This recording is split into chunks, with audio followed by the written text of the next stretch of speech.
નમસ્તે વિદ્યાર્થી મિત્રો, લાસ્ટ લેક્ચરની અંદર આપણે જોયું હતું પ્રક્રિયા વેગની ગણતરી કઈ રીતે કરવામાં આવે છે અને એમનું કઈ રીતે એમને સંબોધિત કરવામાં આવે છે. તેમાં આપણે જોઈ ગયું કે જો તત્વયોગમિતિ મતલબ જેના સહગુણક છે, મતલબ જે મોલ રેશિયો છે એ સમાન હોય તો કઈ રીતે ગણતરી કરવી. તો બધાને ખબર પડી ગઈ છે ભાઈ. હવે પ્રક્રિયક કોઈ પણ હોય, જેમ કે અહીંયા આપણે ફરી શરૂઆત કરી દઈએ છીએ. પ્રક્રિયક છે એ અને જે નિપજ મળે છે આપણે લઈએ છીએ બી. તો એ માંથી શું બને છે? બી. તો આના માટે જો 1 1 સહગુણક હોય તો આપણે સમજી ગયા છીએ. હવે તો પ્રક્રિયકને રિપ્રેઝેન્ટમાં આપણે માઇનસ સાઇન લગાવવી પડશે, એટલે થઈ જશે delta A upon delta T is equal two, બંને હંમેશા કેવા હશે? સમાન. આપણે સાબિત કરી દીધું હતું. તો પણ નિપજ છે તો નિપજ માટે આપણે માઇનસ સાઇન લગાવતા નથી, તો એના માટે થઈ is equal to delta B upon delta T. બરાબર છે.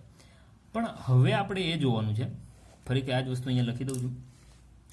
એ માંથી બી નિપજ મળે છે, બરાબર. એ માંથી શું મળે છે? બી. પણ સહગુણક સમાન નથી. સહગુણક કેવા છે? જુદા જુદા. હવે જુદા જુદા મતલબ આપણે 1 1 લેવાના નથી. એ તો સમજાઈ ગયું, બરાબર છે. જેમ કે આપણે સહગુણક લઈએ 2 અને 3, જેમ કે અહીંયા 2 મૂકી દો અને અહીંયા 3. સહગુણક સમાન ન હોવાના લીધે હવે શું પ્રક્રિયામાં વેગમાં ફરક પડે છે એ આપણે જોઈએ. તો ટી બરાબર 0 સમયે, ટી બરાબર 0 સમયે આમની સાંદ્રતા આપણે જે આપણે ધારી લઈએ છીએ, જેમ કે આપણે એમની સાંદ્રતા એક્સ ધાર લઈએ તો આમની સાંદ્રતા કેટલી હશે? 0. કમ્પ્લીટ વસ્તુ છે. હવે અહીંયા આપણે ટી બરાબર ટી સમયે સાંદ્રતા આપણે ધારી લઈશું. હવે ટી બરાબર ટી સમયે આપણે કોઈ પણ વસ્તુ આપણે જેમ કે આગળની માફક જાણી, હવે આગળની માફક જ અહીંયા દઈએ. આપણે અહીંયા સાંદ્રતા લઈ લઈએ છીએ એ 0, કારણ કે આપણો મેઇન જે પ્રક્રિયક છે કેપિટલ એ છે, એટલા માટે. ટી બરાબર ટી સમયે શું કહેવામાં આવશે? એ ટી. બરાબર. ટી બરાબર ટી સમયે સાંદ્રતા શું હશે? એ ટી. પણ એ સમયે પ્રક્રિયકમાંથી નિપજ મળવા મળેલ છે. માનો કે આપણે નિપજ કેટલી મળે છે? 2x. x નિપજ મળે છે, પણ એના મોલ કેટલા છે? 2. એટલે એ કેટલી મળશે? બરાબર. અહીંયા 3 છે તો આપણે 3x પણ લઈ શકીએ છીએ. માનો કે 2x વપરાણી છે, 2x અહીંયા મળે છે. આમનું સહગુણક 3 છે તો અહીંયા મૂકી દઈએ 3x. બરાબર છે. હવે તો અહીંયા કેટલી હશે? 80. બરાબર. તો આપણે x જ નિપજ મળે છે, પણ મોલની સાપેક્ષે એમની ગણતરી કરીએ છીએ. અહીંયા શું વધશે? તો 80 સમયે એ 0 માંથી શું બાદ થશે? x. પણ અહીંયા કેટલા મોલ છે? 2 મોલ. એટલે અહીંયા બાદ થશે 2x. કારણ કે શું છે? 2 મોલ નિપજે, 2 મોલ પ્રક્રિયકે શું મળે છે? 3 મોલ નિપજ મળે છે. એટલા માટે અહીંયા 2 રાખે છે ને અહીંયા 3. કમ્પ્લીટ વસ્તુ. હવે રેટ ઓફ રિએક્શન લખવાનું કે, તો આપણે શું લખીએ? હવે શોર્ટમાં જ લખી દઉં છું, ROR. રેટ ઓફ રિએક્શન અથવા રેટ ઓફ રિએક્ટન્ટ. હાલમાં આપણે રિએક્ટન્ટ વિશે વાત કરીએ, મતલબ આપણે ખાલી પ્રક્રિયકની જ વાત કરીએ છીએ. તો એના માટે હવે આપણે ખબર પડી ગઈ છે શું આવે છે? માઇનસ સાઇન લગાડવાની હોય છે, del C by del T. બરાબર છે. માઇનસ સાઇનની તો હવે તમને ખ્યાલ જ છે. તો સાંદ્રતામાં ફેરફાર પહેલા આપણે જોવાનો છે પ્રક્રિયક માટે, મતલબ માત્ર આ વેલ્યુ માટે જ જોવાનું છે, જે રેડથી આ બાજુ છે એમના માટે. તો જોઈએ આપણે ડેલ સી મતલબ સાંદ્રતાની અંદર શું ફેરફાર થાય છે? તો કે ફાઇનલ માઇનસ ઇનિશિયલ, મતલબ અંતિમ માઇનસ શરૂઆત. તો સાંદ્રતાની અંદર અંતિમમાં કોણ છે? એ ટી. એ જ વસ્તુ છે ને. એ ટી માઇનસ શરૂઆત શું છે? એ 0. આ બે વસ્તુ જુઓ, એ ટી અને એ 0. છેદમાં શું આવવાનું છે? બરાબર છે. છેદમાં તો ઓલવેઝ ટી જ આવવાનો છે, પણ એ ફાઇનલમાંથી ઇનિશિયલ, મતલબ ટી બરાબર ટી સમયે ટી છે અને શરૂઆતમાં કેટલો હતો? 0. મૂકી દઈએ કિંમત. એ ટીની કિંમત કેટલી છે? તો કે એ 0 માઇનસ 2x માઇનસ એ 0. બરાબર ને. એ ટીની કિંમત કેટલી છે? એ 0 માઇનસ 2x. આગળની જેમ જ છે, બીજું કંઈ વધારાનું છે નહીં. માઇનસ સાથે સાથે કોણ આવશે? એ 0. છેદમાં માત્ર કોણ આવશે? ટી. સિમ્પલ વસ્તુ છે. આટલી વસ્તુ અહીંયા આપણે સમજવાની હતી. હવે માનો શું થશે? એ 0 કેન્સલ થઈ જશે. જો માઇનસ સાઇન મેં અહીંયા મૂકેલી નથી તો અહીંયા બધી આગળ શું આવશે? માઇનસ. કૌંસની બહાર માઇનસ આવશે. તો અહીંયા શું હતું? એ 0 કેન્સલ થઈ ગયો. તો ફાઇનલ રેટ ઓફ રિએક્ટન્ટ માટે, અથવા તમે ડિસએપિયરન્સ પણ કહી શકો છો, કારણ કે એ છે એ ધીમે ધીમે સાંદ્રતામાં શું થવાનું છે? ઘટાડો. અને બીની સાંદ્રતામાં ધીમે ધીમે શું થવાનું છે? વધારો, કારણ કે બી શું છે? નિપજ છે. તો અહીંયા વધ્યું માઇનસ સાઇન સાથે -2x/t. ચલો ઓકે, માઇનસ માઇનસ શું થઈ જશે પ્લસ, એટલે કે વેલ્યુ આવે છે 2x/t. સિમ્પલ વસ્તુ છે. હવે આ જ રીતે બી માટે આપણે લખવું હોય તો શું લખશું? અહીંયા આપણે ધ્યાન આપજો ફટાફટ. જેમ કે બી માટે પણ આ જ લખી શકીએ છીએ. તો અહીંયા લખું રેટ ઓફ પ્રોડક્ટ અથવા રેટ ઓફ અપિરિયન્સ. અપિરિયન્સ મતલબ દેખાય છે કોણ? હવે બી દેખાવાનું છે. તો રેટ ઓફ રિએક્શન કોના માટે? બી માટે. શું થશે? તો નિપજ છે, તો નિપજમાં આપણે માઇનસ સાઇન કરવાની હોતી નથી, કારણ કે એમનો વેગમાં વધારો થશે. તો del B upon del T શું આવશે? સિમ્પલ વસ્તુ છે. આ બી ટી સમયે છે, તો અહીંયા લખી શકું બી ટી સમય માઇનસ બી 0 એના છેદમાં ટી માઇનસ 0. કમ્પ્લીટ વસ્તુ ને, આગળની જેમ જ છે. બી ટીની વેલ્યુ કેટલી આવશે? 3x. ઓકે, બી 0ની વેલ્યુ 0 અપોન ટી. ફાઇનલ છે 3x અપોન ટી. તો ફાઇનલ વેલ્યુ આવી ગઈ 3x અપોન ટી. જો હવે ત્યાં આગળમાં જ્યારે સહગુણક સમાન હતા ત્યારે નિપજ અને પ્રક્રિયકનો વેગ કેવો આવતો હતો? સમાન. અને સમાન જ આવવો જોઈએ, કારણ કે જેટલા વેગથી પ્રક્રિયક ઘટે છે એટલા જ વેગથી નિપજમાં શું થવાનું છે? વધારો. તો અહીંયા રેટ સમાન આવતો નથી. કેમ? સહગુણક બદલેલા છે. તો આપણે રેટને સમાન કરવો પડશે. હવે એ કાર્ય કઈ રીતે કરશું? તો સમાન કરવા માટે બરાબરની નિશાની મૂકી દઈએ. જેમ કે અહીંયા આપણે મૂકી દઉં છું પહેલા 2x/t પ્રક્રિયક માટે છે વેગ, ઇઝ ઇક્વલ ટુ મારે કરવાનું છે 3x/t કોના માટે છે? નિપજ માટે. ચલો બંનેને સમાન કઈ રીતે કરશું? તો ગણિતનું થોડું યાદ કરી લઈએ. શું કરીએ ભાઈ? 2 વડે ભાગાકાર કરી નાખીએ તો શું થઈ જશે? નીકળી જવાનું છે, બરાબર ને? મતલબ કે આમને 1/2 કરી દઉં, આમને 1/3 કરી દઈએ તો રેટ કેવો થઈ જવાનો છે? સમાન. તો બસ એ જ વસ્તુ વાપરવાની છે કે 1/2 પણ કેવા? બરાબર છે, આપણે પ્લસ તો ઓલરેડી કરી દીધા છે, નહીંતર આપણે શું મૂકવું પડે? અહીંયા માઇનસ. તો પ્રક્રિયકની અંદર હંમેશા માઇનસ નિશાની મૂકવી ફરજિયાત છે. 1/2 બરાબર ને, શું આવી જશે? ડેલ એ ના છેદમાં ડેલ ટી અથવા x/t is equal to 1/3 del B ના છેદમાં ડેલ્ટા ટી. વેલ્યુ આપણે જાણીએ છીએ 1/2, આની વેલ્યુ થઈ ગઈ x/t. કમ્પ્લીટ વસ્તુ. અને આની વેલ્યુ થઈ ગઈ 1/3 x/t. ચલો, વેલ્યુ થઈ ગઈ સમાન. તો હું કહેવા એ માગું છું કે જ્યારે પણ પ્રક્રિયકની અંદર કોઈ સહગુણક આપેલા હોય તો ક્યાં જતા રહેશે? એમના છેદમાં. પણ જો પહેલેથી જ 1/ આપેલા હોય તો એ પાછા અંશમાં જશે. આપણે એ જોવાનું છે. તો આ રીતે આ 2 પ્રકારથી આપણે વેગને આપણે પ્રેઝન્ટ કરી શકીએ છીએ. વેગ જે રેટ આપેલો છે, રેટ ઓફ અપિરિયન્સ અને રેટ ઓફ ડિસઅપિરિયન્સ.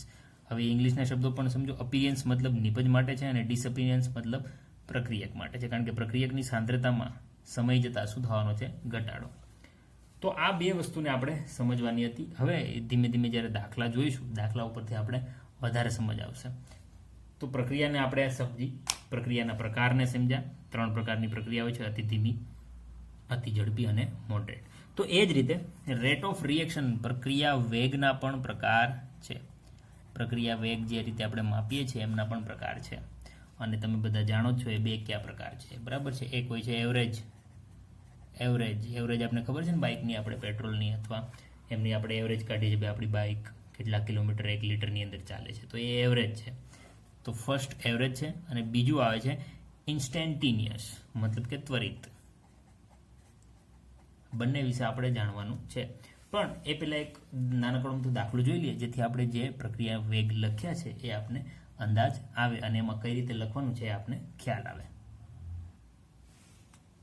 ઓકે, તો દાખલાની રકમ કંઈક પ્રક્રિયા સાથે આપેલી છે. બીજી વસ્તુ સમજો કે રાસાયણિક પ્રક્રિયામાં સંતુલિત અવસ્થામાં જ આપશે, કારણ કે તો જ તમે પ્રક્રિયા વેગને લખી શકશો. જો તમને સંતુલન કર્યા વગર આપશે તો પ્રક્રિયા વેગ અલગ અલગ મળી શકે છે, બરાબર છે? જો અહીંયા સામાન્ય રીતે પ્રક્રિયા આપી દીધી છે કે 2N2O5 ગેસ અવસ્થામાં છે, બરાબર છે? એ પ્રક્રિયક છે, એમાંથી નિપજ મળે છે, એમનું વિઘટન પ્રક્રિયા છે. 4NO2 ગેસ અવસ્થામાં પ્લસ O2 ગેસ અવસ્થામાં, બરાબર છે? હવે આમના માટે આપણે પ્રક્રિયા વેગ લખવાનો છે. તો કઈ રીતે લખશું? તો આપણે જાણીએ છીએ ભાઈ, ડાબી બાજુ પ્રક્રિયક હોય છે, પ્રક્રિયક આગળ માઇનસ સાઇન લગાવવી પડે છે, કારણ કે વેગ ક્યારેય માઇનસમાં હોતો નથી. તો માઇનસ માઇનસ શું થઈ જશે? પ્લસ. તો જોઈએ ભાઈ આમાં કઈ રીતે લખવાનું છે. તો અહીંયા આપણે આન્સર લખી દઈએ. શેના માટે લખવાનું છે? તો પહેલાં પ્રક્રિયક માટે લખીએ, આગળ સહગુણક છે 2. તો હમણાં જ વાત કરી સહગુણક ક્યાં જતો રહેશે? છેદની અંદર. આ રીતે લખશું ડેલ્ટા કૌંસમાં N2O5 ની સાંદ્રતા જે પણ આપેલી હોય એ છેદમાં શું આવશે? dt. બરાબર છે.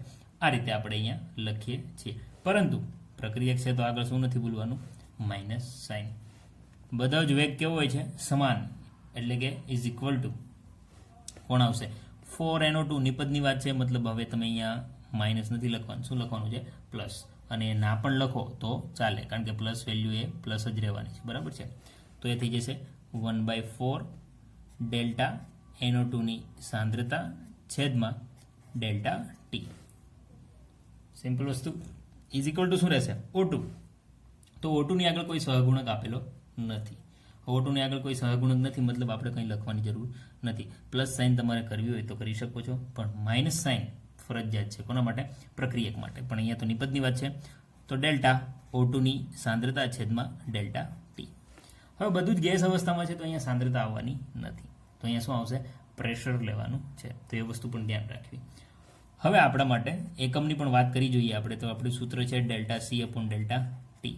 મતલબ ઉપર શું છે? સાંદ્રતાના છેદમાં સમય. સાંદ્રતાનો એકમ શું છે? ભણી ગયા છો આપણે.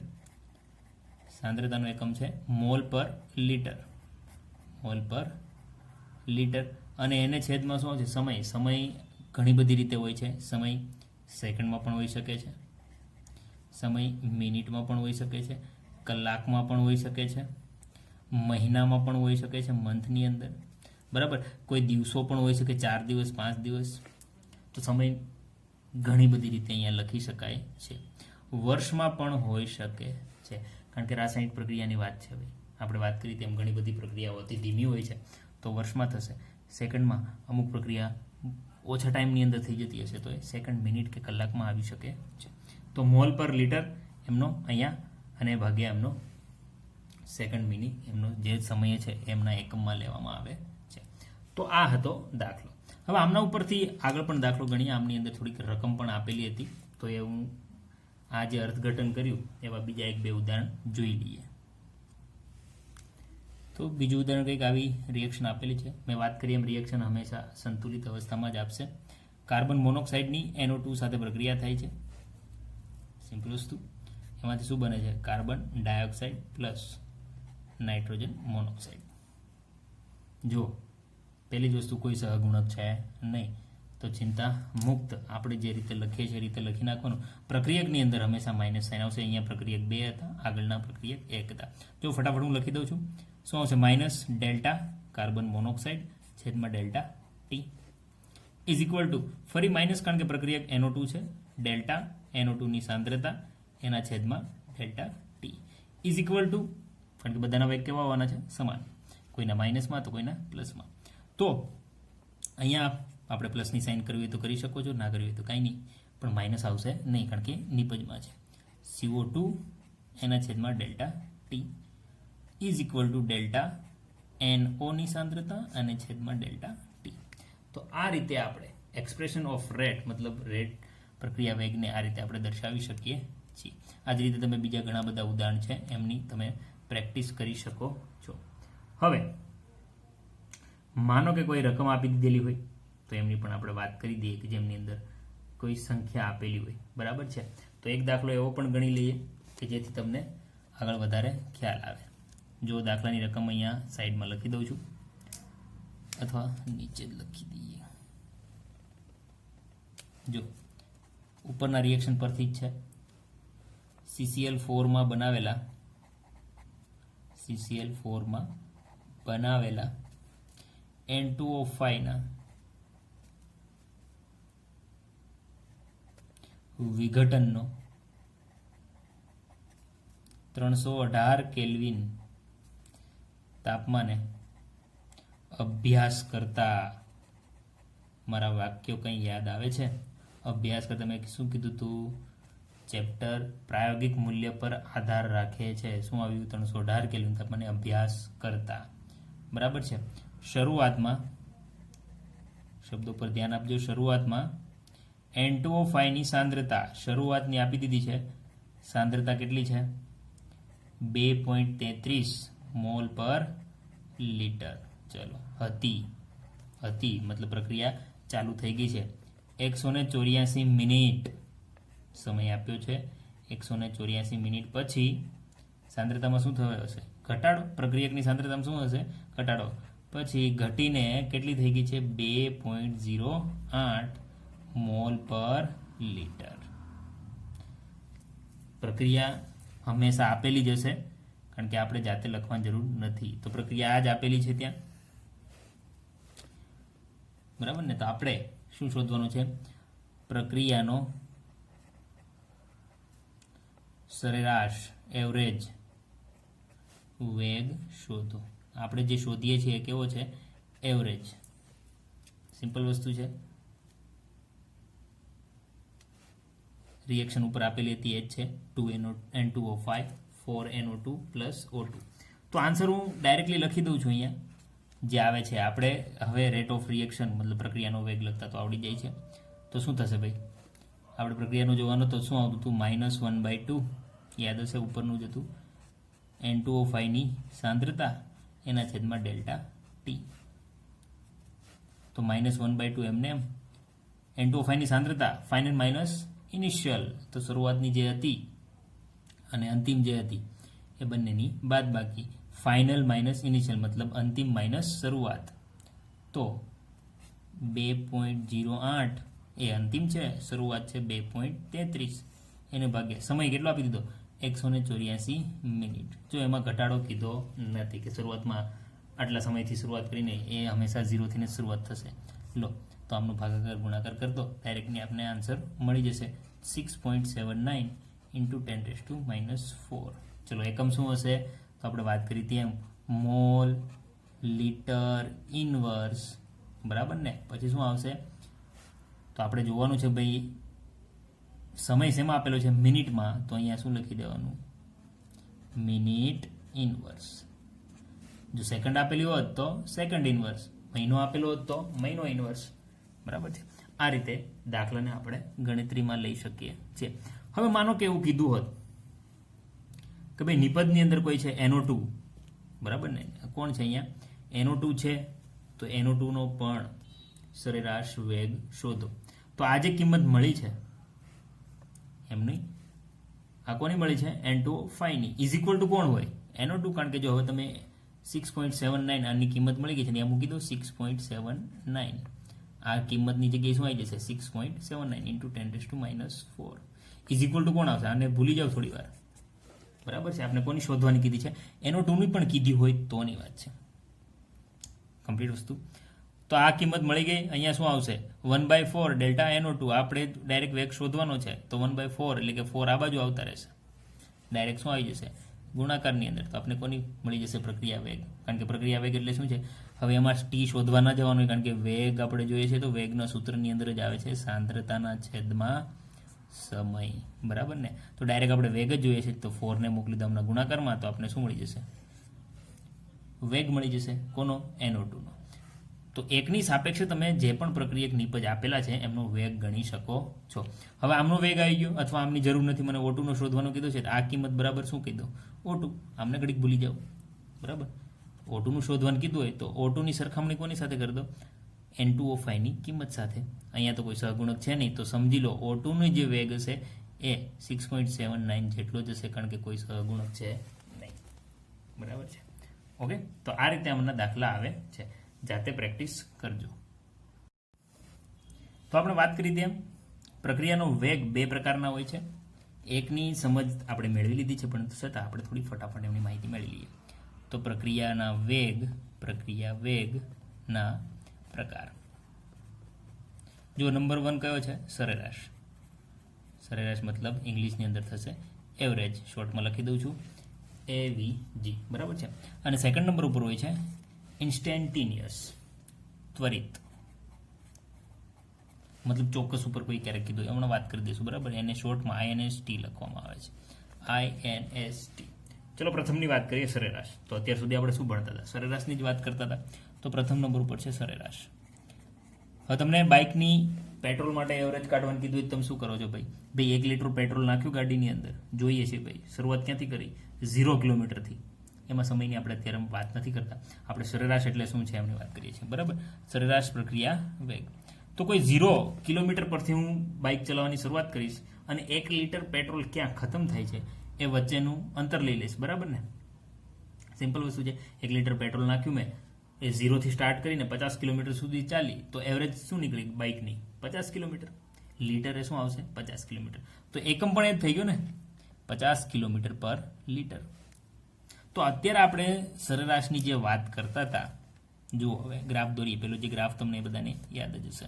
હું ખાલી પ્રક્રિયક માટે ગ્રાફ દોરું છું, નિપજ માટે તમને બધાને યાદ છે. હવે પ્રક્રિયા એ જ છે, એમાંથી શું બને છે પી. આપણે ગ્રાફ દોર્યો તો સાંદ્રતા વિરુદ્ધ સમયનો.